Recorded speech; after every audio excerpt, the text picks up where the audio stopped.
नमस्कार, बहुत स्वागत है विस्तार न्यूज। आप देख रहे हैं शाम के 5 बज गए हैं और वक्त है आपके शहर में जाकर आपकी खबर को बताने का। तो चलिए बुलेटिन की शुरुआत करेंगे पहली चर्चित खबर से, जिसे लगातार विस्तार न्यूज आप तक पहुंचा रहा है। बलौदाबाजार आगजनी और उपद्रव की खबर। कलेक्ट्रेट एसपी परिसर में आगजनी और उपद्रव के बाद सीएम विष्णुदेव साय ने हाई लेवल बैठक भी की है। जानकारी मिली है कि आगजनी में कई महत्वपूर्ण दस्तावेज जलकर खाक हो गए हैं। मामले में अब तक पुलिस ने सैकड़ों लोगों को हिरासत में ले लिया है। वहीं मामले को लेकर सियासत भी तेज हो गई है छत्तीसगढ़ में। एक तरफ सरकार की तरफ से मामले को नियंत्रण पर लेने की बात कही जा रही है, तो वहीं दूसरी तरफ विपक्ष पूरी ताकत से मामले पर सरकार के ऊपर हमलावर नजर आ रहा है। दोनों तरफ से जो बातचीत हुई है, जो बयान आए हैं, जरा उन्हें देखिए। कि इसमें कोई भी व्यक्ति, अब इसमें कोई भी आंदोलन आगे हम नहीं करेंगे, ऐसा स्पष्ट था उनका कहना। तो ये सब कुछ हो चुका था और न्यायिक जांच की घोषणा भी समाज की मांग के आधार पर हो गई थी। इसलिए मेरा पूर्ण विश्वास है कि समाज इसमें नहीं है, इसमें असामाजिक तत्व हैं जिन्होंने इस तरह की गड़बड़ी की है। सर्वप्रथम तो मैं जिन लोगों के संपत्ति की क्षति हुई है, मैं उनसे आग्रह करता हूं शांति बनाए रखें। सभी जनों से आग्रह करता हूं शांति बनाए रखें। समाज का यह मसला नहीं हो सकता, इसलिए समाज का कोई विषय नहीं है, लेकिन जिन लोगों ने गड़बड़ी की है उन पर सख्त कार्यवाही होगी ही होगी। बलौदाबाजार की जो घटना है वो मैं समझता हूँ कि छत्तीसगढ़ में पहली बार है और पूरे देश में शायद इस प्रकार की घटना हुई हो, जहाँ कलेक्ट्रेट को पूरा जला दिया जाए, एसपी कार्यालय पूरी जल के खाक हो जाए और सारे वाहन, सैकड़ों वाहन उसमें जल जाए और उसके बाद भी शासन प्रशासन नाम की कोई चीज नहीं है। लेकिन ये पहली घटना है। इसका मतलब ये है कि शासन नाम की चीज, जो लॉ एंड ऑर्डर है, वो बिल्कुल खत्म हो गया है। कल बलौदाबाजार में जो घटना हुई है, उस घटना की जितनी निंदा की जाए उतनी कम है। ये जिस तरह से ये घटना घटित हुई है, बहुत चिंता का विषय है। सबसे पहले तो मैं सभी से शांति और सद्भावना बनाए रखने की अपील करता हूं। जहां तक घटना की बात है, सरकार ने इस घटना को बेहद गंभीरता से लिया है। माननीय मुख्यमंत्री जी ने कल उच्च स्तरीय बैठक करके घटना की विस्तृत समीक्षा की है।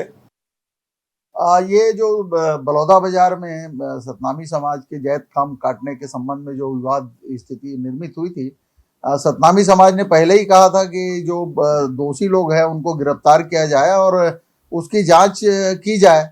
लेकिन भारतीय जनता पार्टी की सरकार इस बात को सुनी नहीं और सही समय में इन लोगों ने कोई कार्रवाई नहीं किया। जिस तरह से कलेक्टर कार्यालय को सूचना दी गई थी, एसपी कार्यालय को सूचना दी गई थी कि हाँ समाज का धरना प्रदर्शन होगा, उसी दिन राज्य सरकार ने न्यायिक जांच की घोषणा कर की। अगर वो पहले कर दिए रहते तो इस तरह घटना होती नहीं।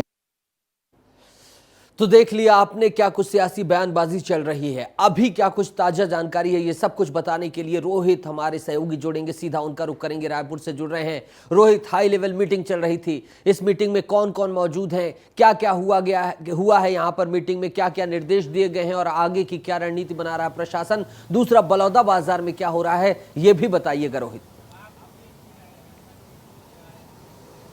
बिल्कुल नितेश, सब कुछ बताऊंगा, लेकिन सबसे पहले तस्वीर देखिए आप कि ये तस्वीर सीएम हाउस की है, जहां पर अभी भी हाई लेवल मीटिंग जो है वो जारी है। जूम करके दिखाइए कि किस किस की गाड़ी जो है वो मौजूद है। तस्वीरों पर आप साफ तौर पे देख सकते हैं दोनों डिप्टी सीएम अरुण साव, विजय शर्मा, इसके अलावा प्रभारी मंत्री जो है वो श्याम बिहारी जायसवाल, वो भी मौजूद है। इसके अलावा बलौदाबाजार के स्थानीय विधायक और मंत्री टंकराम वर्मा भी इस समय यहाँ पर मौजूद है। अधिकारी भी मौजूद है और तमाम लोगों से जो है वो चर्चा की जा रही है। कल जिस प्रकार से घटना हुई, उस घटना की समीक्षा की जा रही है, उस पर जानकारी एकत्रित की जा रही है और आगे इस तरह की घटना ना हो, क्या कुछ बेहतर किया जाए। और सरकार जो कल से ही संवेदनशील दिखाई दे रही है, क्योंकि सरकार के 3 मंत्री रात में ही बलौदाबाजार पहुंच गए थे। पहुंचने के साथ में उन्होंने वहां पर स्थानीय तौर पे निरीक्षण किया और निरीक्षण करने के बाद में जो रिपोर्ट बनाकर लाए हैं, वही रिपोर्ट को इस समय सीएम विष्णुदेव साय के सामने पर दिखाया जा रहा है। एसपी कलेक्टर लगातार मौके पर मौजूद है और वहां पर जिस प्रकार से घटना हुई उसके बाद शांतिपूर्ण व्यवस्था बनी रहे, इसको लेकर जो है वो चर्चा कर रहे हैं। लेकिन नितेश, एक और बड़ी खबर यह है, गुप्त सूत्रों के आधार से जो खबर मिली है कि शाम 6:30 बजे बिलासपुर में एक सतनामी समाज की बड़ी बैठक होने वाली है और इस बैठक पे सतनामी समाज आगे किस प्रकार से रणनीति उनकी रहेगी उसको लेकर चर्चा करेगा। लेकिन दूसरी ओर सरकार घटना को लेकर संवेदनशील नजर आ रही है। लगातार बैठक के माध्यम से जो नुकसान हुआ है उसकी भरपाई कैसे की जाए उसको लेकर चर्चा की जा रही है। इसके अलावा आगे ये घटना ना हो, समाज को मना लिया जाए और कोई उपद्रव तत्व जो है फिर से इस तरह की घटना को अंजाम न दे, इस तमाम पहलुओं पर चर्चा की जा रही है। बलौदा बाजार की बात करूं तो बलौदा बाजार में अब थोड़ी देर बाद एसपी और कलेक्टर की प्रेस कॉन्फ्रेंस होने वाली है। संयुक्त प्रेस कॉन्फ्रेंस आयोजित की गई है और इस प्रेस कॉन्फ्रेंस में तमाम तरीके से जो तमाम जानकारियां हैं वो प्रेस के सामने उपलब्ध करवाई जाएंगी और उपलब्ध करवाने के साथ पे वहां पर जो नुकसान हुआ है, क्योंकि पीडब्ल्यूडी की टीम भी वहां पहुंची थी और नुकसान जिस प्रकार से हुआ है उसकी भी आकलन करने के बाद में उसकी भी जानकारी एकत्रित की जाएगी। इसके अलावा जो घटना है उस पर कितने लोगों को अभी जो है वो गिरफ्तार किया गया इसकी भी जानकारी जो है उपलब्ध करवाई जाएगी। तो 2 जगह रायपुर से लेकर बलौदा बाजार तक एक्शन प्लान तैयार है और उसी एक्शन प्लान पर काम हो रहा है। नितेश, बहुत बहुत सुंदर आपने ये जानकारी दी और जो तस्वीरों के साथ समझाया, दिखाया, जो ये बैठक चल रही है, बहुत ही सटीक आपने जानकारी दी। रोहित, बने रहिएगा और यही विस्तार न्यूज़ को अलग बनाता है कि हम खबर ग्राउंड जीरो से देते हैं, सटीक देते हैं। बहुत बहुत शुक्रिया रोहित, बने रहिएगा। अगली खबर में आपके साथ फिर बातचीत होगी। वर्षों से पथिकों की राह टोह रहे रायपुर स्काई वॉक का काम जल्द ही पूरा होगा। मैंने इतनी कठिन हिंदी बोली, क्यों बोली? क्योंकि इसकी कठिनाई भी उतनी ही ज़्यादा है इस स्काई वॉक की जितनी कठिन ये हिंदी है। पैदल चलने वाले यात्री अब इसमें सैर कर सकेंगे। स्काई वॉक में थोड़ा सा शुभ संकेत आए हैं। छत्तीसगढ़ की राजधानी रायपुर में मौजूद स्काई वॉक मामले की फाइल खुलेगी। आचार संहिता की वजह से फाइल अभी रुकी हुई थी, लेकिन डिप्टी सीएम अरुण साव ने अधिकारियों से इस संबंध में जानकारी मंगाई है। विस्तार न्यूज लगातार इस खबर को प्रमुखता से दिखा रहा था। करोड़ों रुपए जो जनता के टैक्स के लगे हैं उनका आगे क्या होगा, बार बार सवाल पूछ रहा था और अब राह खुलती हुई दिखाई दे रही है। रिपोर्ट देख लीजिए, फिर सहयोगी का रुख करेंगे।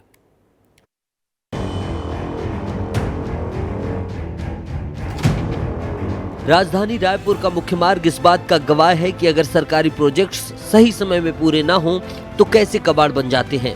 भाजपा शासनकाल 2017 में शुरू किया गया 77 करोड़ का स्काई वॉक आज तक पूरा नहीं हो पाया है। लेकिन अब आचार संहिता खत्म होने के बाद विष्णु सरकार इस प्रोजेक्ट्स के संबंध में निर्णय लेने जा रही है। उप मुख्यमंत्री अरुण साव ने इस मामले में अधिकारियों को तलब किया है। रायपुर के भीमराव अंबेडकर चौक से शास्त्री बाजार चौक होते हुए जयस्तंभ चौक के बीच सड़क में पिछले 5 सालों से स्काई वॉक के पिलर खड़े हैं। 2017 से 2018 तक स्काई वॉक का काम तेजी से चला, लेकिन 5 साल बाद स्काई वॉक में जंग लगने लगा है।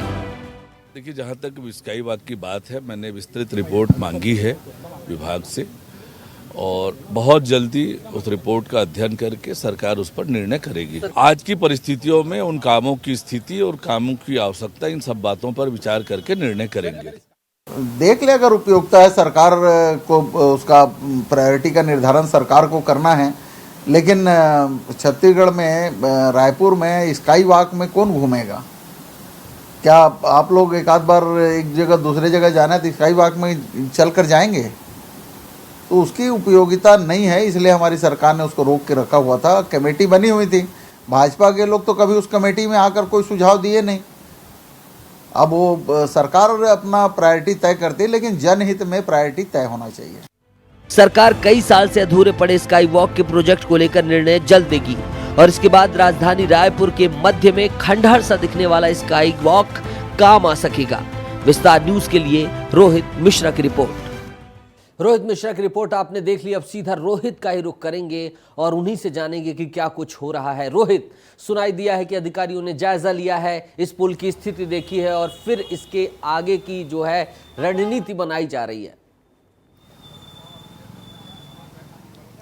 नितेश, सबसे पहले मैं ये बताता हूं कि 1 अप्रैल को विस्तार न्यूज़ का आगाज हुआ था और 4 अप्रैल को हमने रायपुर स्काई वॉक को लेकर जिम्मेदारों से सवाल किया था। सवाल उप मुख्यमंत्री अरुण साव से भी किया गया था। स्काई वॉक को लेकर हमने विस्तृत रिपोर्ट दिखाई थी, जिसके बाद ये आश्वासन दिया गया था कि जल्द इस पर निर्णय ले लिया जाएगा। लेकिन आदर्श आचार संहिता लग गई, जिसके वजह से अभी तक जो काम है वो रुका हुआ था। लेकिन अब जानकारी ये है कि अब अधिकारियों को पुरानी फाइलें में फिर से खोलने को कहा गया है, क्योंकि मामला 77 करोड़ रुपए की है और जनता की गाड़ी कमाई का पैसा इस पर लगा हुआ है। 50% से जो आधा का काम है वो पूर्ण हो चुका है। तो ऐसे में एक बार फिर से इसको लेकर निर्णय लिया जाएगा, क्योंकि कांग्रेस की सरकार, पूर्ववर्ती कांग्रेस की सरकार ने इस पर रोक लगाए थे, इसे गैर उपयोगी बताया था और इसको भ्रष्टाचार की नींव बताई थी। तो उसको लेकर रोक लगा दी गई थी, एसीबी ईओडब्ल्यू को भी फाइल सौंपी गई थी। लेकिन अब एक बार फिर से जब वापसी सत्ता पे भाजपा की हो चुकी है तो इसकी फाइलें खोली जा रही हैं।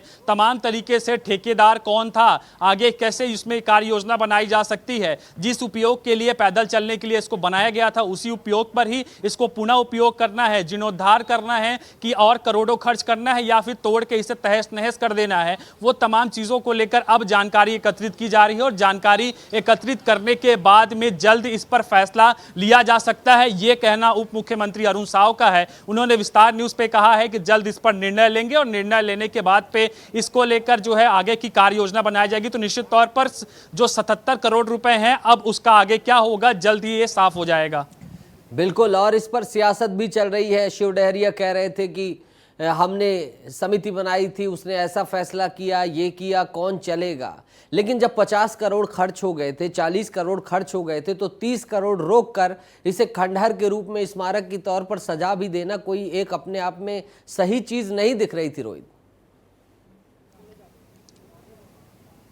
बिल्कुल नहीं दिख रही थी नितेश, क्योंकि इसका जो मोटो था, जब 2017 में इसका प्रेजेंटेशन बनाया गया था, उस प्रेजेंटेशन में कांग्रेस के तत्कालीन महापौर भी थे। इसके अलावा जो सरकार के मंत्री थे, पीडब्ल्यूडी मंत्री राजेश मूरत ने इस प्रोजेक्ट को सामने रखा था। तब सब लोगों ने ये कहा था कि ये उपयोगी है और उसी उपयोगी होने के बाद में इसको जो सहमति दी गई थी, और 2017 से 2018 तक इस पे इतना तेजी से काम चला कि एक साल पे ही इसका लगभग 60% काम जो है वो पूर्ण कर लिया गया था। लेकिन जब सत्ता परिवर्तन हुआ, सत्ता परिवर्तन के बाद में कहीं ना कहीं इस पर राजनीति होने लगी और राजनीति के भेंट इसको हम कह सकते हैं कि ये जो स्काई वॉक है वो चढ़ गया। कांग्रेस ने इस पर सवाल उठाया, बाद में रोक लगा दिया, एसीबी ईओडब्ल्यू को भी फाइल सौंपी। लेकिन अब इस पर दिख रहा है कि जो निर्णय है वो जल्दी आ सकता है और निर्णय जल्द आएगा तो निश्चित तौर पर जो प्रोजेक्ट है, क्योंकि शहर के मुख्य रायपुर स्मार्ट सिटी हम कहते हैं और स्मार्ट सिटी पे ये एक धब्बा के रूप में कहा जाएगा कि जो खंडहर सा तब्दील करता हुआ, वो भी मुख्य शहर पे घड़ी चौक, जयस्तंभ चौक, शास्त्री बाजार चौक, वो तमाम जगहों को ये कनेक्ट करने वाला जो स्काई वॉक है, तो उस पर फैसला लेने की जरूरत है। क्योंकि पुर्जे भी अब जंग खाने लगे हैं और इसी तरह की स्थिति रही और 2-4 साल और लेट किया गया तो ये कहीं ना कहीं सरकार की जेब के लिए भी महंगा साबित होगा। तो इसको लेकर जो है अब तलब की जा रही है, देखते हैं कब तक इस पर फैसला आएगा। नितेश, ठीक है रोहित, बहुत बहुत शुक्रिया, बहुत बहुत धन्यवाद इस तमाम जानकारी को इस विस्तार से बताने के लिए। सोचिए, सड़क के बीच में खंभा है फिर भी सड़क बना दी जाए, हद है, लापरवाही की हद हो गई है। छत्तीसगढ़ के जशपुर जिले में सड़क निर्माण विभाग की लापरवाही का यह मामला है। सड़क से खंभा हटाए बगैर सड़क निर्माण कर दिया गया। अब ये लापरवाही लोगों के लिए जी का जंजाल बन गई है। स्थानीय ग्रामीण अब बिजली का खंभा हटाने की मांग कर रहे हैं और फरसा बहार ब्लॉक के ग्राम पंचायत तुबा के कठर धोवा बस्ती में मुख्यमंत्री ग्राम सड़क योजना के तहत निर्मित सड़क पे बीच खंबे में जो ये नज़ारा देखने को मिल रहा है, देख लीजिए, सड़क के बीच में खंबा है।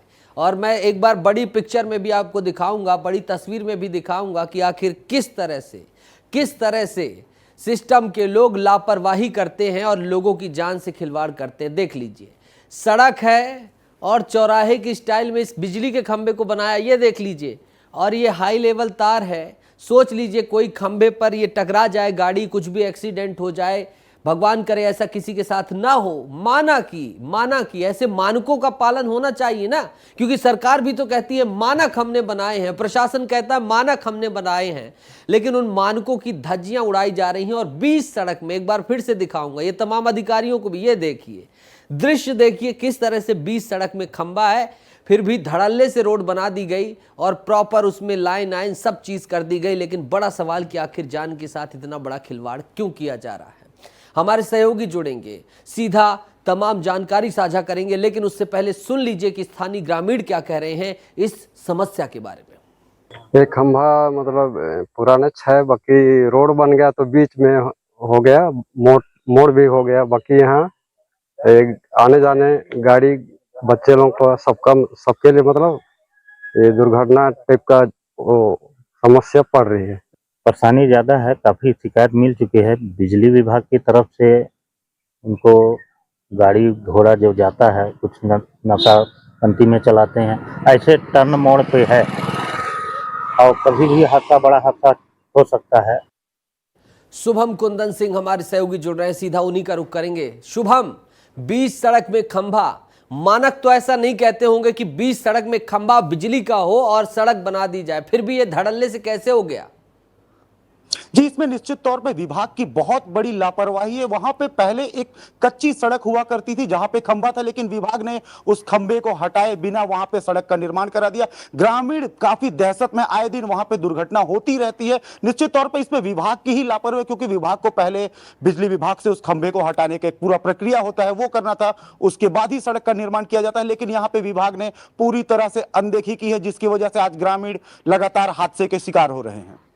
शुभम, इसमें बिजली विभाग की भी लापरवाही समझ में आ रही है। जब खंभा है तो उनसे भी पूछा गया होगा, अगर नहीं पूछा गया तो जो सड़क बनाए उनकी और घनघोर लापरवाही है। और बिजली विभाग ने भी क्लियरेंस दे दिया क्या? ऐसे सब कुछ चल जाएगा? इसमें विभाग ने, बिजली विभाग का कहना है कि बाकायदा इसका एक पूरा नियम होता है। एमएमजीएसवाई जो विभाग है जिसने सड़क बनवाया है, उनके ओर से लिखित एक ऑर्डर आता है, एक आदेश आता है कि इस खंबे को आप हटाइए, हमारे सड़क मारे। लेकिन उनका कहना है कि एमएमजीएसवाई विभाग की तरफ से उनके पास ऐसा कोई आदेश, पेपर लेटर नहीं आया था। बिल्कुल उम्मीद है कि विस्तार न्यूज ने खबर दिखाई है, उसके बाद जिला प्रशासन इसमें सख्त संज्ञान लेगा और फौरन इस खंबे को कहीं दूर किया जाएगा, क्योंकि कई लोगों की जान जा सकती है। शुभम, कई लोगों की जान जा सकती, क्योंकि ये खंबा गिरा तो बहुत ही बड़ा त्राहिमाम हो सकता है, त्रासदी आ सकती है। बहुत बहुत शुक्रिया जुड़ने के लिए और तमाम जानकारी साझा करने के लिए। मध्य प्रदेश के भोपाल से बहुत बड़ी खबर है, मंत्रालय के 4थे फ्लोर पर आग लगी है। बहुत बड़ी खबर आपको बता रहा है विस्तार न्यूज। मंत्रालय के 4थे फ्लोर पर आग लगी है। ब्लास्ट के साथ एसीएमई में जो है आग लगी है। ब्लास्ट के साथ ये जो है आग लगी है। कर्मचारी केबिन से बाहर निकले हैं मेंटेनेंस के दौरान ये तमाम जो चीजें हुई हैं, ये जो घटना हुई है, ये हुई है। जोरदार ब्लास्ट की भी बात कही जा रही है कि जोरदार ब्लास्ट वहां पर हुआ है और मंत्रालय के 4th फ्लोर पर आग लगी है। ब्लास्ट के साथ एसी में आग लगी है। ये तस्वीर आप देख लीजिए, तस्वीर दिखा रहे हैं आपको जहां पर आग लगने के बाद अफरा तफरी मची और तमाम जो वहां पर कर्मचारी काम कर रहे थे वो सभी बाहर की तरफ निकलने लगे। उनका कहना है कि जोरदार ब्लास्ट हुआ और वो जोरदार ब्लास्ट आशंका जताई जा रही है कि एयर कंडीशनर में हुआ है। मेंटेनेंस हो रहा था और आग पर किस तरह से काबू पाया गया उसे भी जरा आप देख सकते हैं कि फौरन आग पर काबू पाने के लिए कैसे पहुंचे और आग पर काबू पाया गया।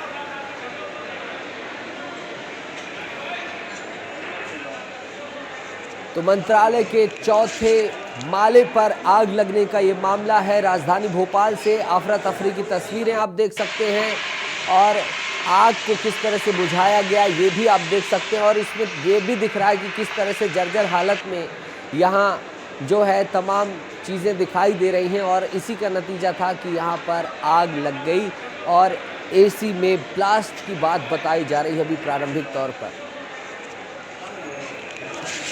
लगातार विपक्ष इस मामले को लेकर हमलावर भी रहा है पक्ष पर और अब सत्र से पहले इस घटना ने और एक मौका विपक्ष को दे दिया है। बहरहाल क्या कुछ होगा सब कुछ विस्तार न्यूज़ आपको बताता रहेगा, लेकिन श्याम सिंह तोमर जी हमारे स्टेट ब्यूरो जुड़ेंगे और तमाम जानकारी साझा करेंगे। अभी जो जानकारी है उस पर हम बात कर लेते हैं, अभी जो ये घटनाक्रम हुआ है उस पर बात कर लेते हैं। श्याम जी, क्या कुछ हुआ है, कितनी क्षति हुई है, क्या कुछ अभी स्थिति है, क्या आग पर काबू पा लिया गया है?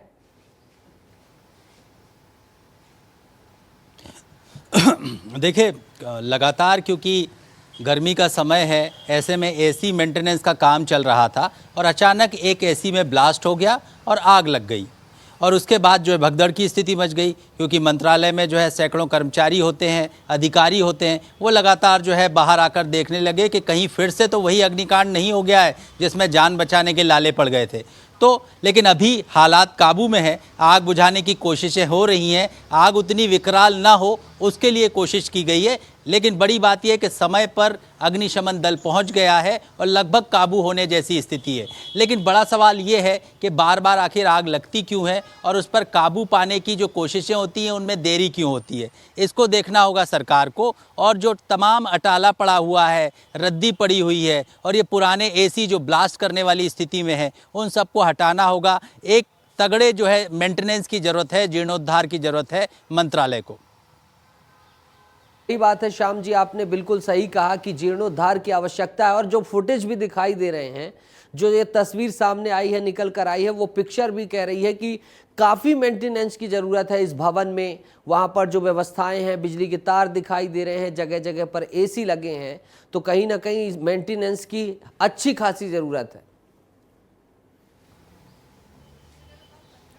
बिल्कुल ठीक कहा आपने, ये क्योंकि बरसों पुरानी बिल्डिंग है, नया संकुल बना और उसके साथ साथ में पुराना संकुल भी बना हुआ है। लेकिन ध्यान इस बात पर नहीं दिया गया कि अब आधुनिक होने के साथ साथ में ये भी किया जाए, ये तारों का जो जंजाल है, पुराने तार हैं, पुरानी रद्दी है, इसके अलावा कई शीट ऐसी वहाँ रखी हुई हैं जो अनुपयोगी हैं। पुराना फर्नीचर निकाल दिया जाता है, उसको कबाड़ कर दिया जाता है और उसको सही समय पर नहीं हटाया जाता। यही तमाम कारण हैं जो बड़े अग्निकांड को दावत देते हैं। ऐसा जो है खतरनाक जो स्थितियाँ वहाँ बन जाती हैं। आप कोई भी भवन ले लीजिए, चाहे मंत्रालय ले लीजिए या पास के सतपुड़ा और विंध्याचल भवन ले लीजिए, बड़ी पैमाने पर जो है वहाँ रद्दी पड़ी हुई है, पुराना अटाला पड़ा हुआ है, पुराना फर्नीचर पड़ा हुआ है। इसको सरकार को देखना होगा, नहीं तो ये घटनाक्रम होते रहेंगे और बड़ा हादसा भी हो सकता है। लेकिन भगवान का आशीर्वाद रहा कि ऐसा कुछ नहीं हुआ, ये दुर्घटना टल गई। लेकिन जो इस घटना से सबक लेने की ज़रूरत है, उम्मीद है इसके बाद जो यहाँ का विभाग है, जो यहाँ के प्रशासनिक अधिकारी हैं, इस पर संज्ञान लेंगे और जल्द से जल्द व्यवस्थाओं को दुरुस्त करेंगे। श्याम जी, शुक्रिया करता हूँ आपका, बने रहिएगा, आगे भी आपका रुख करेंगे, तमाम खबरों पर आपके साथ बातचीत करेंगे। भोपाल की बात कर लेते हैं। भोपाल में आज मोहन कैबिनेट की बैठक हुई है। इस बैठक में कई अहम फैसले लिए गए हैं। इन फैसलों की जानकारी कैबिनेट मंत्री कैलाश विजयवर्गीय ने दी है। विजयवर्गीय ने बताया कि बिजली उपभोक्ताओं को सरकार 24,000 करोड़ की सब्सिडी देगी। इसके साथ ही स्वास्थ्य विभाग में प्रमोशन में खाली हुए पदों को सीधी भर्ती से भरा जाएगा। विजयवर्गीय ने तमाम जानकारी साझा की है, जरा उसे देख लीजिए, फिर सीधा सहयोगी का रुख करेंगे और इस जानकारी को और विस्तार से बताएंगे कि क्या क्या हुए अहम फैसले 90 दिन बाद चुनावी आचार संहिता खत्म होने के बाद डॉक्टर मोहन यादव कैबिनेट के। प्रदेश में 3 विश्वविद्यालय, एक सागर में रानी अवंतिकाबाई लोधी विश्वविद्यालय, खरगोन में क्रांति सूर्य टंट्या भिल विश्वविद्यालय एवं गुना में तात्या टोपे विश्वविद्यालय। इन तीनों ही विश्वविद्यालय को उच्च शिक्षा विभाग से संबद्ध करते हुए उनकी जितनी भी आवश्यकता है उसकी पूर्ति करने के कैबिनेट ने निर्देश दिए हैं। क्षेत्र की जो गुड़ी पड़वा नववर्ष जो प्रारंभ होता है, तब से लेकर अगले वर्ष तक पूरे लगातार यह वर्ष गोवंश रक्षा वर्ष के रूप में मनाया जाएगा। श्याम सिंह तोमर जी हमारे साथ लगातार जुड़े हुए हैं, सीधा एक बार फिर से उनका रुख करेंगे। श्याम जी, क्या क्या अहम फैसले हुए जो आने वाले समय में प्रदेश को प्रभावित कर सकते हैं, प्रदेशवासियों को लाभ दे सकते हैं? देखिए, मोहन सरकार चाहती है कि प्रदेश का विकास तेज हो, साथ साथ में ये भी चाहती है जो सनातन की धारा है वो जो है अक्षुण्ण रहे। गौरक्षा वाला पूरा मामला इसी दिशा में है। संघ भी चाहता है कि गौरक्षा को लेकर काम होना चाहिए, क्योंकि लगातार देखने में आ रहा है, कुछ ऐसी तस्वीरें देखने में आई कि जो है कंटेनर में भर के गाय ले जा रही हैं, उसको विहिप ने पकड़ा है, अन्य संगठनों ने पकड़ा है। ऐसे में 2 कोशिशें हो रही हैं, एक तो जो है गौरक्षा और दूसरा आधुनिक तकनीक से अब नस्ल सुधार की जाए। दूसरी बड़ी बात शिक्षा को लेकर है। मोहन यादव पिछले कार्यकाल में क्योंकि शिक्षा मंत्री रहे थे, तो इस बार वो चाहते हैं कि विश्वविद्यालय जो नए खिले हैं, क्योंकि विश्वविद्यालय स्वायत्त इकाई होती है, अपने बूते खड़े नहीं हो सकते, सरकार को सपोर्ट करना होता है, इसलिए शुरुआती सपोर्ट उच्च शिक्षा विभाग से जोड़कर दिया जाए। बहुत सारी सब्सिडी दी गई है। सब्सिडी इसलिए दी गई है ताकि जो तमाम हितग्राही जो वर्ग हैं उनको लाभ मिले, वो जो है मजबूती के साथ खड़े हो पाए, जो कि प्रण है।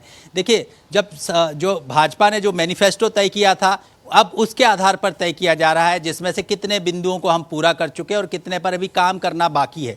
तो अब भाजपा ने तय किया कि मैनिफेस्टो में जो वादे, जो दावे किए गए थे, चाहे किसान हो, चाहे महिला हो, किसी को भी लेकर, उन वादों को अब पूरा करना है और समय रहते पूरा करना है। नितेश, ये बात तो हो गई कैबिनेट बैठक की। एक और बैठक की चर्चा कल से चल रही थी, हमने भी दर्शकों को आपके माध्यम से बताया था। उस बैठक का क्या हुआ, जो रिपोर्ट कार्ड को लेकर थी और सांसदों के साथ थी, तमाम जो मंत्रीगण हैं उनके साथ थी। देखिए, आज हमने डॉक्टर मोहन यादव से इस पर सवाल भी किया कि आखिर उस रिपोर्ट कार्ड का क्या हुआ, तो वो जो है हंसते मुस्कुराते इस बात को टाल गए और उन्होंने, इसका मतलब ये है कि अंदर खाने को चल रहा है, और उन्होंने ये बताने की कोशिश की कि सब कुछ ठीक है।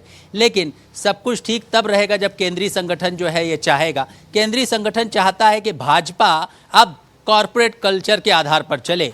वो ये तय करे कि रिपोर्ट कार्ड बनने चाहिए, चाहे विधायक हो चाहे मंत्री हो। इस रिपोर्ट कार्ड के आधार पर उनका परफॉर्मेंस नापा जाए, तौला जाए, और इसके आधार पर ही उनको काम दिया जाए और इसके आधार पर ही आगे प्रमोशन दिया जाए। अब आप कह सकते हैं कि मंत्री बन गए, उसके बाद क्या प्रमोशन? तो डिमोशन हो सकता है, मंत्री पद से हटाया जा सकता है, ताकि ये भान रहे, ये पता रहे, लोगों के बीच जाके सक्रिय रखना है और लगातार आगे बढ़ते रहना है। विधानसभा और लोकसभा चुनाव में पराजय के बाद पीसीसी में बैठकों का दौर जारी है। मध्य प्रदेश की बात कर रहे हैं। कांग्रेस मुख्यालय भोपाल में आज महिला कांग्रेस कार्यकर्ताओं की बैठक आयोजित की गई। कल युवा कांग्रेस की बैठक हुई थी। महिला प्रदेश कांग्रेस अध्यक्ष विभा पटेल ने बताया कि संगठन को मजबूत करने के लिए हम बैठक कर रहे हैं। इसी के साथ बैठक में कुछ नई रणनीतियां भी बनाई जाएंगी। साथ ही उन्होंने बताया कि जिला अध्यक्ष या पदाधिकारी जो काम में सक्रिय नहीं है उन्हें हटा दिया जाएगा, यानी संगठन में बदलाव की स्थिति भी देखने को मिलेगी। क्या कुछ कहा है विभा पटेल ने, जरा उसे सुनिए। ये हमारी आज बैठक लोकसभा चुनाव में जो हमारी अध्यक्षों ने काम किया उसकी रिपोर्ट लेने के लिए, और इसके साथ ही संगठन को अब किस प्रकार से मजबूत किया जाए, क्योंकि अब जो समय है हमारे सामने उसमें संगठन का मजबूत करना सबसे पहला हमारा लक्ष्य है।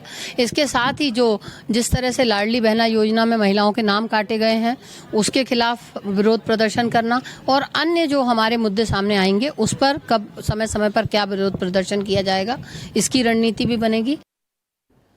सूरज तिवारी हमारे सहयोगी जुड़ रहे हैं सीधा भोपाल से, उन्हीं का रुख करेंगे, बातचीत करेंगे। सूरज, क्या कुछ माहौल था? आज महिला जो है विंग उसकी बैठक थी, कल यूथ कांग्रेस की बैठक थी, क्या कुछ अंतर दिखाई दिया? कितनी संख्या दिखाई दी? क्या कुछ कार्यकर्ताओं में जोश दिखाई दिया? देखिए नितिन, निश्चित तौर पर जिस तरह से कांग्रेस की हार हुई है, पहले विधानसभा चुनाव में करारी हार, उसके बाद लोकसभा चुनाव में 0 सीट मिलना, तो कहीं ना कहीं कांग्रेस के लिए चिंता का विषय है। इससे पहले आपने देखा कि किस तरह से यूथ कांग्रेस की बड़ी बैठक हुई, जिसमें खुद प्रदेश अध्यक्ष जीतू पटवारी हों, युवा प्रदेश अध्यक्ष मृगेंद्र सिंह हो, या फिर तमाम बड़े दिग्गज नेता मौजूद थे। उसके बाद आज महिला कांग्रेस की बैठक, महिला कांग्रेस की जो अध्यक्ष है प्रदेश अध्यक्ष विभा पटेल के नेतृत्व में की गई। पूरा जो बैठक की जा रही है नितेश, उसका सिर्फ मकसद एक है कि हार के उन कारणों का पता करना, यानी हार के उन कारणों का मंथन करना कि कौन सी वो वजह है जिसके कारण हार हुई। कहीं ना कहीं कांग्रेस लाडली बहना को भी अपना हार का कारण मानती है, क्योंकि कांग्रेस का कहना है कि लाडली बहना योजना जो है वो बीजेपी की तरफ कहीं ना कहीं महिलाओं का वोट खींच रही है। लेकिन कांग्रेस की जो महिला विंग है, कांग्रेस के जो महिला प्रदेश अध्यक्ष है और कांग्रेस की जो महिला कार्यकर्ता है पूरे संगठन के, तो वो क्या कर रही है, कैसे महिलाओं को साध रही है, कैसे महिलाओं के बीच जा रही है, कहाँ वो चूक हुई, क्या कारण है, नए तरीके से कैसे संगठन को खड़ा किया जाए, इन सारी चीजों में मंथन हुआ। निश्चित तौर पर आने वाले समय विधानसभा क्या अलग है, हर बार ऐसी बैठक देखते हैं, मंथन होता है, विधानसभा के बाद भी मंथन हुआ, रणनीति बनी, अध्यक्ष बदले गए, लेकिन बदलाव नहीं हो पाता है। कांग्रेस जानती भी है कि जो अंतरकलह की बात है, अभी हार की ही बात आप देख लीजिए, अजय सिंह ने सीधा निशाना साध दिया, साफ तौर पर दिखाई दे रहा है। तो इन चीजों से कैसे उबर सकती है कांग्रेस? और जो कह रहे हैं कि जो फोटो खिंचवाते हैं उनको हम किनारे कर देंगे, तो इनकी रिपोर्ट कौन देगा कि ये फोटो खिंचवाने वाले कार्यकर्ता हैं, ये जमीन पर काम करने वाले कार्यकर्ता हैं? देखिए नितेश, जीत हो या हार हो, जीत होती है तो जीत की समीक्षा की जाती है और जीत के साथ बैठक होती है, जश्न वाली बैठक होती है, कार्यकर्ता खुशी खुशी मिलते हैं। हार होती है तो हार की जब समीक्षा होती है तो उसमें कार्यकर्ताओं का मनोबल कहीं ना कहीं गिरा होता है। अब बैठक के बाद क्या नतीजे निकलेंगे ये तो अभी कहा नहीं जा सकता। विधानसभा चुनाव के बाद भी कई बैठकें हुई, हालांकि कांग्रेस को उस तरह का परिणाम नहीं हुआ, बदलाव भी हुआ, प्रदेश अध्यक्ष बदले गए, कई जगह पर बदलाव देखा गया, युवा प्रदेश अध्यक्ष बीच में बदले गए, लेकिन उस तरह के नतीजे नहीं मिले कांग्रेस को जैसा चाहिए था। फिलहाल अलग क्या है, अलग वाकई कहूं तो अलग कुछ नहीं है। बैठक है, बैठक के बाद अलग ये होगा कि अगर संगठन में बदलाव होता है या कोई बड़ी रणनीति अपनाई जाती है, किसी बड़े नेता को कोई बड़ा प्रभार दिया जाता है और कांग्रेस किस रणनीति के तहत काम करेगी या कार्यकर्ताओं तक अगर संदेश पहुंचाने में कामयाब होती है अपने कार्यकर्ताओं को, जिनका मनोबल गिरा हुआ है, उन्हें अभी से अगर कांग्रेस एक्टिव करेगी तो आने वाले समय में कुछ विधानसभा जो सीटें हैं, जैसे अमरवाड़ा है, इसके बाद बुधनी, अगर शिवराज सिंह चौहान जब छोड़ देंगे तो उन 2 सीटों पे उपचुनाव होना निश्चित है। तो इन 2 सीटों को भी अगर कांग्रेस जीतती है तो कहीं ना कहीं यह माना जाएगा कि उसकी नई रणनीति लोकसभा चुनाव के बाद कामयाब हुई। नितेश, बिल्कुल बदलाव की आप बात कर रहे हैं सूरज, हम तो बस आशा ही करेंगे कि बदलाव के साथ विपक्ष मजबूत हो, लेकिन आपके टेम्परामेंट, एंगर, इन सभी चीज़ों में ज़रूर बदलाव हुआ है। बहुत शानदार तरीके से आपने खबर बताई, शुक्रिया आपका। युवा साथी हैं आप, बहुत बहुत धन्यवाद इस सटीक जानकारी के लिए आपका। आगे रुख करेंगे, बड़ी खबर आ रही है जहां सीएम विष्णुदेव साय ने एक्स पर पोस्ट किया है। सोशल मीडिया प्लेटफॉर्म एक्स पर सीएम विष्णुदेव साय ने पोस्ट किया है, जीएसटी की राशि मिलने पर प्रधानमंत्री और वित्त मंत्री का आभार जताया है। सीएम विष्णुदेव साय ने लिखा है कि केंद्रीय वित्त मंत्रालय द्वारा छत्तीसगढ़ के वित्तीय वर्ष 2024-2025 की 4,761.30 करोड़ रुपए की जीएसटी राशि हस्तांतरण की गई है। केंद्र सरकार द्वारा मिली इस राशियों का उपयोग प्रदेशवासियों के हित और यहां के विकास कार्यों के लिए किया जाएगा। प्रधानमंत्री मोदी और वित्त मंत्री निर्मला सीतारमण का आभार व्यक्त करता हूं।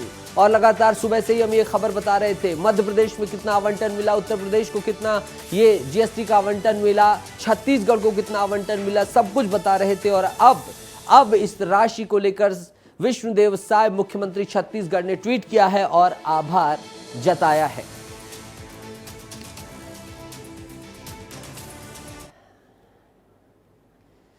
छाता, रेनकोट सब निकाल लीजिए क्योंकि ऐसा टाइम आने वाला है। तैयार हो जाइए, जूते उते खरीद लीजिए, बरसात आने वाली है। मध्य प्रदेश में प्री मानसून एक्टिविटी शुरू हो गई है और अब मानसून की एंट्री लगभग होने वाली है। प्रदेश में इस बार मानसून 12 से 18 जून के बीच आने की संभावना है। प्री मानसून गतिविधियां तेज होने से पश्चिमी मध्य प्रदेश में भारी बारिश का अलर्ट जारी किया गया है। साथ ही 35 जिलों में गरज चमक के साथ बारिश का अलर्ट भी जारी किया गया है। और श्याम जी हमारे साथ लगातार जुड़े हुए हैं। श्याम जी, कौन कौन से हैं वो 35 जिले जहां के लोगों को छाता आता खरीद लेना चाहिए कि भैया अब मेघराज आ रहे हैं, तैयार हो जाओ, तिरपाल खरीद लेनी चाहिए कि अब घर में चाक चौबंद व्यवस्थाएं कर देते हैं, फसलें ढक लेते हैं? डेफिनेटली मालवा का जो पूरा इलाका है वो, क्योंकि हम ये मानते हैं कि मध्य प्रदेश में जो एंट्री होती है वो मालवा क्षेत्र से होती है। मध्य जहां हम खड़े हुए हैं, राजधानी भोपाल, यहाँ लगातार प्री मानसून एक्टिविटी है। यहाँ पर भी गरज चमक के साथ बारिश हो सकती है और उससे ज़्यादा की तस्वीर दिखाई दे सकती है। महाकौशल का जो पूरा बेल्ट है वहाँ भी लगभग यही स्थिति है। तो तस्वीर अब मानसून की साफ हो गई है, प्री मानसून एक्टिविटीज़ शुरू हो गई हैं, बौछारें पड़ने लगी हैं। साथ साथ में लोगों को इस भीषण गर्मी के बाद, इस उमस के बाद राहत भरी बौछारों का इंतज़ार था, वो इंतज़ार अब ख़त्म होने वाला है और उन पर ठंडी ठंडी बारिश की फुहारें पड़ने वाली हैं। श्याम जी, इस बार क्या कहता है? पिछली बार लानिनो की स्थिति थी, इस बार कह रहे हैं एल नीनो है। कितनी बारिश हो सकती है इस बार? बारिश को लेकर मौसम विभाग क्या कह रहा है? किसानों के लिए भी जरा उनके जो माथे पर चिंता की लकीरें दूर कर दीजिए। बिल्कुल ठीक कहा आपने। अन्नदाता जो कि मध्य प्रदेश हो या छत्तीसगढ़ हो या कोई भी, पूरा देश ही हमारा अर्थव्यवस्था जो है अन्नदाता के बूते चलती है, उसकी चिंता जो है वो हम सब की चिंता है। इस बार मौसम विभाग ने अन्नदाता को खुश करने वाली खबर दी है। उसने कहा है कि आप तृप्त हो जाएंगे, यानी आपकी फसलें लहलहाएंगी, आपको पानी के लिए बहुत संघर्ष नहीं करना पड़ेगा, मेघ बरसेंगे और अनाज अच्छा होगा। बिल्कुल, तो कुल मिलाकर राहत भरी खबर है। श्याम जी, बहुत बहुत शुक्रिया, बहुत बहुत धन्यवाद जुड़ने के लिए और बातचीत करने के लिए। तो तैयार हो जाइए, चले जाइए, टाइम से खरीद लीजिए रेनकोट, छाता, जो भी उपकरण होते हों, क्योंकि बारिश आने वाली है। आगे बात करेंगे आपके काम की, वो है ड्राइविंग लाइसेंस को लेकर। ड्राइविंग लाइसेंस से जुड़ी बहुत ज़रूरी खबर आपको बता रहे हैं। खबर राजधानी भोपाल से है, यानी मध्य प्रदेश से है। अब प्रदेश में ड्राइविंग स्कूल खुलने जा रहे हैं और इन ड्राइविंग स्कूलों के टेस्ट में पास होने पर ही लाइसेंस आपके बनेंगे। छतरपुर में प्रदेश का पहला ड्राइविंग स्कूल खोला जा रहा है, जिसका 35% काम पूरा हो चुका है। इसके बाद भोपाल, इंदौर, बैतूल, सिंगरौली में भी ड्राइविंग स्कूल खोले जाएंगे। इसके बाद एक एक करके प्रदेश के हर जिले में ड्राइविंग स्कूल बनाए जाएंगे। आपको बता दें कि निजी एजेंसियों के हाथ ड्राइविंग स्कूल तैयार करने का काम सौंपा गया है। सरकार के मुताबिक इस नई व्यवस्था से ड्राइविंग लाइसेंस बनवाने की प्रक्रिया में पारदर्शिता आएगी। सूरज हमारे सहयोगी लगातार जुड़े हुए हैं। सूरज, क्या वो वजह थी जिसकी वजह से यह फैसला लेना पड़ा कि अब ड्राइविंग स्कूल होंगे, फिर लाइसेंस दिया जाएगा? ऐसी कौन सी अड़चन आ रही थी, ऐसी कौन सी दिक्कत आ रही थी?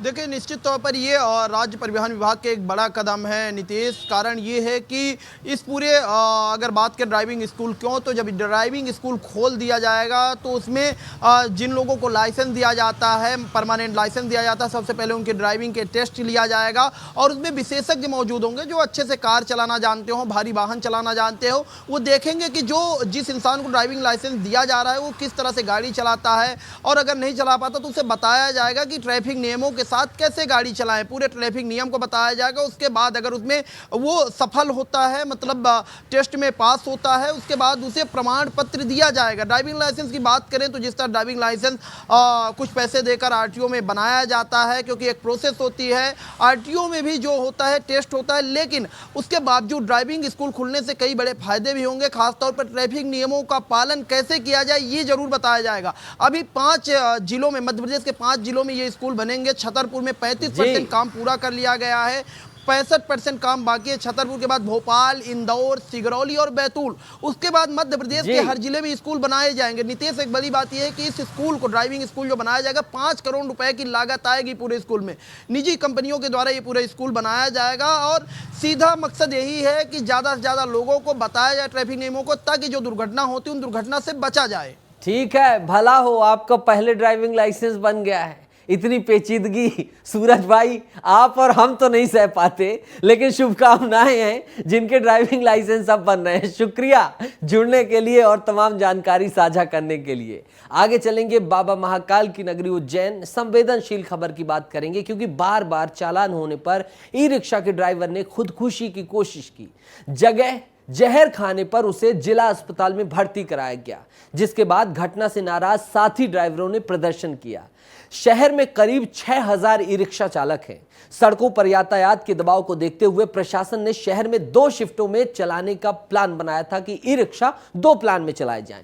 शहर को महाकाल जोन और महाकाल जोन से बाहर के रास्तों में बांटा गया था। ई रिक्शा ड्राइवर इस व्यवस्था से नाराज हैं और इसीलिए कई लोग जो तनाव में थे, इनका कहना है कि हमारे कई साथी, आमदनी घटी है, वो तनाव में थे और उसने जो जहर खाया है जिस साथी ने, हम उसके साथ हैं। और अगर ऐसी ये जो व्यवस्था है नहीं बदली गई तो आने वाले समय में हमारा जो असंतोष है वो बढ़ता ही जाएगा। संतोष कृष्णानी हमारे सहयोगी जुड़ गए हैं, सीधा उन्हीं का रुख करेंगे और इस संवेदनशील खबर पर बात करेंगे। संतोष जी, 6000 अनुमानित जो हैं ई चालक बताए जाते हैं, ई रिक्शा चालक, क्या उनकी मांग है? क्या जहर खाने के बाद फिर प्रोसेस की गई? पुलिस के द्वारा क्या समझाइश दी गई? विधायक के भी, आलोट विधायक के भी आने की खबर थी, सब कुछ बता दीजिए। बिल्कुल नीतीश, बताना चाहिए विश्व प्रसिद्ध बाबा महाकालेश्वरी की नगरी में, और जब से महाकाल लोक की सौगात मिली तब से कहीं ना कहीं जिस प्रकार व्यापार व्यवसाय में बढ़ोतरी हुई और लाखों श्रद्धालु आते हैं, तो उनके आवागमन के लिए ई रिक्शा और ऑटो चालक की भरमार हो चुकी है। ई रिक्शा की बात करें तो 6000 से भी ज़्यादा ई रिक्शा जो चालक है वो अपने परिवार का पालन पोषण करते हैं, और ऐसे में जाम जैसी स्थिति यहाँ पर निर्मित हो जाती है। शनिवार, रविवार और सोमवार की बात करेंगे तो आप और हम 2 व्हीलर वाहन से भी नहीं चल पाते, इतनी रश आता है, इतना क्राउड आता है, क्योंकि सभी लोग शनिवार, रविवार और सोमवार के दिन बाबा महाकाल की शरण में आते हैं, महाकाल लोक की खूबसूरती को निहारने में आते हैं। ऐसे में ई रिक्शा चालकों का भी जो व्यापार है वो 4 गुना बढ़ जाता है, और ऐसे में जिला प्रशासन ने जाम को की व्यवस्था को दुरुस्त करने के लिए ई रिक्शा चालकों के एक रूट बनाया गया कि अलग अलग रूटों पर जाकर आप अपना व्यापार व्यवसाय करें, जिससे जाम जैसी स्थिति न हो। लेकिन उसके खिलाफ कहीं ना कहीं ई रिक्शा चालक जो हैं वो एक संगठन बनाकर जिला प्रशासन का घेराव करते नजर आ रहे हैं। रोजाना कई नियमों का उल्लेख देते हैं कि हम अगर उस रूट पे जाएंगे तो हमारा हमारा व्यापार व्यवसाय नहीं चलेगा। ऐसे में उनके कहीं ना कहीं लगातार वो हड़ताल पर जा रहे, पहले दिन हड़ताल गए थे, दूसरे दिन उन्होंने चक्का जाम किया, तीसरे दिन उन्होंने पूरे रैली बनाकर कलेक्टर का कार्यालय का घेराव करने की कोशिश की, लेकिन एसडीएम ने उनको समझाई दी। लेकिन आज फिर ऐसा वाकया है कि ई रिक्शा चालक ने जहरीला पदार्थ खाकर अपनी जीवन लीला को समाप्त करने की कोशिश की। ऐसे में फिर संगठन आ गया और संगठन ने खुले तौर पे जिला प्रशासन को चेतावनी दी है कि अगर हमारा रूट प्लान बनाएगा तो हम चक्का जाम करेंगे। शहर की स्थिति में जिस प्रकार जो जाम जैसी स्थिति, जगह जगह पर वाहन लगाकर वहां पर जाम का प्रदर्शन किया जाएगा। ऐसे में जिला प्रशासन लगातार ई रिक्शा चालकों को समझाने की कोशिश कर रहा है। बहरहाल अभी तक तो किसी भी नतीजे पर नहीं पहुंची और जिस प्रकार ई रिक्शा चालक ने जो जहरीला पदार्थ खाया था उसकी हालत जिला अस्पताल में भर्ती है, उसका अभी ट्रीटमेंट किया जा रहा है। कोई समाधान निकला संतोष जी? इस टकराव का कोई समाधान है या अभी ये टकराव बढ़ता चला जाएगा? बिल्कुल नितेश, ये टकराव लगातार बढ़ता जाएगा, खत्म नहीं होगा, क्योंकि ई रिक्शा चालक सभी जो हैं, कोई रेलवे स्टेशन से आता है, कोई नानाखेड़ा बस स्टैंड पे आता है, कोई देवास गेट बस स्टैंड पे आता है, तो कहीं ना कहीं महाकाल लोक और जितने भी उज्जैन के धार्मिक स्थल हैं उनको घूमना जाता है। तो ऐसे में ई रिक्शा चालकों का कहना है कि अगर वो रूट अगर कई कुछ ई रिक्शा चालकों को मिल जाता है तो उनका व्यापार व्यवसाय में बढ़ोतरी होगी और अन्य जो ई रिक्शा चालक है उनको बेरोजगारी का सामना करना पड़ेगा, रोजगार से हाथ धोना पड़ेगा। इसको लेकर वो मानने को तैयार नहीं है। इसके लिए लगातार जनप्रतिनिधि भी उनसे बात कर रहे हैं, जिलाधिकारी भी बात कर रहे हैं, लेकिन अभी तक कोई भी ठोस कदम पर उम्मीद है कि जल्द ठोस कदम उठाया जाएगा और इस टकराव की स्थिति को समाप्त किया जाएगा। संतोष जी बहुत बहुत शुक्रिया जुड़ने के लिए। बड़ी खबर आ गई है दिल्ली से, वीआईपी सुरक्षा व्यवस्था में बड़े बदलाव हो सकते हैं। वीआईपी सुरक्षा से एनएसजी और आईटीबीपी को हटाया जा सकता है। नेशनल सिक्योरिटी गार्ड और इंडो तिब्बत जो फोर्स है उसे हटाया जा सकता है। आईटीबीपी के जवानों को, एनएसजी आईटीबीपी को वीआईपी सुरक्षा से हटाया जा सकता है। अर्धसैनिक बलों को जिम्मेदारी देने की तैयारी की जा रही है। गृह मंत्रालय एनएसजी और आईटीबीपी पर बड़ा फैसला ले सकता है और कुछ राजनीतिक हस्तियों और उम्मीदवारों और पूर्व मंत्रियों, सेवानिवृत्त नौकरशाहों की सुरक्षा में भी बदलाव हो सकता है। ये सारी जानकारी देख लीजिए, बहुत बड़ी खबर है क्योंकि राष्ट्रीय स्तर की ये खबर है और सुरक्षा से जुड़ी हुई खबर है। अमृत तिवारी ज्यादा जानकारी के साथ जुड़ गए हैं। अमृत जी, कैसे, क्यों एनएसजी आईटीबीपी को यहां से अलग जगह शिफ्ट करने की कवायद की जा रही है, क्या कुछ खबर है? नीतीश, मोदी सरकार का तीसरा कार्यकाल बिल्कुल ही अगर कहा जाए ताबड़तोड़ फैसले लेने के लिए देखा जा रहा है और अब गृह मंत्रालय की तरफ से यह फैसला लिया गया है कि जल्द से जल्द जो है ये प्रक्रिया अमल में लाई जाए कि जो एनएसजी है, नेशनल सिक्योरिटी गार्ड है, ब्लैक हैट कमांडो है और खासतौर पे आईटीबीपी के जो जवान हैं जो वीवीआईपी सुरक्षा में लगे हैं उनको वहां से हटाया जाए और ये अब इस सुरक्षा का जो जिम्मा है वो अर्धसैनिक बलों के ऊपर दिया जाए। जहां तक हमारी जानकारी है ये असल में फेज आउट करने का जो सिलसिला है वो 2012 से ही शुरू हुआ था और ये तय हुआ था कि पूरी तरह से ब्लैक हैट कमांडो को जो है जो सुरक्षा मुहैया कराई गई है, वीवीआईपी को, नौकरशाहों को, मंत्रियों को, तमाम बड़े नेताओं को जिन्हें जान का खतरा है, थ्रेट है, उनको वहां से इन्हें हटाया जाएगा और सैनिक बलों को दिया जाएगा। और अब लगता है कि गृह मंत्रालय ने इसमें फाइनल मुहर लगाने की तैयारी कर ली है और जो हमें जानकारी मिल रही है कि इस पे जल्द ही अमल किया जाना तय है। तो लगातार फैसले लिए जा रहे हैं और एक और बड़ा फैसला लिया गया है और जैसे ही तमाम और जानकारी आएगी हम दर्शकों के साथ साझा करेंगे। अभी अमृत जो आपने तमाम जानकारी दी उसके लिए बहुत बहुत शुक्रिया, बहुत बहुत धन्यवाद आपका। उज्जैन में महाकाल लोक की 118 प्रतिमाओं को बदला जाएगा। ये सारी प्रतिमाएं पत्थर की लगाई जाएंगी जिसको लेकर काम भी तेजी से चल रहा है। सिंहस्थ के पहले ये प्रतिमाएं लगाने का टारगेट है और ओडिशा के कलाकार इन प्रतिमाओं को गढ़ रहे हैं। पहले फेज में सप्तऋषियों और भगवान शिव की मूर्ति बनाई जा रही है। इसके बाद धीरे धीरे सभी मूर्तियों को रिप्लेस कर दिया जाएगा। नई मूर्तियों पर करीब 25 से 30 लाख रुपए खर्च होने की संभावना है। वहीं 106 मूर्तियों पर करीब 30 करोड़ रुपए खर्च होने का अनुमान है। महाकाल लोक में जो प्रतिमाएं हैं उसको लेकर के उसको और सुदृढ़ किया जाए और पत्थर की प्रतिमाएं स्थापित की जाए, इसके लिए संस्कृति विभाग के द्वारा एक कार्यशाला यहाँ पर स्थापित की गई है ग्रामीण हाट बाजार में, जहाँ पर कि आर्टिस्ट्स नई मूर्तियाँ बनाने का कार्य कर रहे हैं। इसका पूरा प्रपोजल संस्कृति विभाग द्वारा दिया गया है और शीघ्र ही इसमें कार्रवाई करते हुए चरणबद्ध तरीके से मूर्तियों को रिप्लेस करने का कार्य किया जाएगा। आगे बढ़ते हैं भैया। ग्वालियर में एक महिला आती है रात को लोगों के घरों में और घंटी बजाती है टिन टिन टिन टिन, और अगर कोई गेट नहीं खोलता तो रोती है, चिल्लाती है। ग्वालियर के चंदन नगर की ये घटना है। अज्ञात महिला ने दहशत का माहौल बना रखा है। देर रात 1 बजे निकलती है और घरों में जाती है, दरवाजे की घंटी बजाती है और दरवाजा नहीं खोलने पर रो रो कर चिल्लाती है। तस्वीर आप देखिए, ये तस्वीर अब वायरल हुई है। महिला की हरकत का सीसीटीवी वीडियो कैमरे में कैद भी हो गया है, जिसके बाद क्षेत्रवासियों ने पुलिस थाने में लिखित शिकायती आवेदन दिया है। क्षेत्रवासियों का कहना है कि यह कोई बड़ा गैंग भी हो सकता है। मामले की जानकारी मिलने पर पुलिस सीसीटीवी कैमरे की जांच में जुट गई है और तमाम चीजों की तलाश की जा रही है। अनिल गौर हमारे सहयोगी जुड़ गए हैं और अनिल का सीधा रुख करेंगे, जानकारी लेंगे। अनिल, ये क्या चल रहा है? ये तो अलग तरीके का मामला है, अजीबोगरीब मामला है। ये महिला घंटी बजा रही, क्या मंसूबा, क्या मकसद, कुछ जानकारी?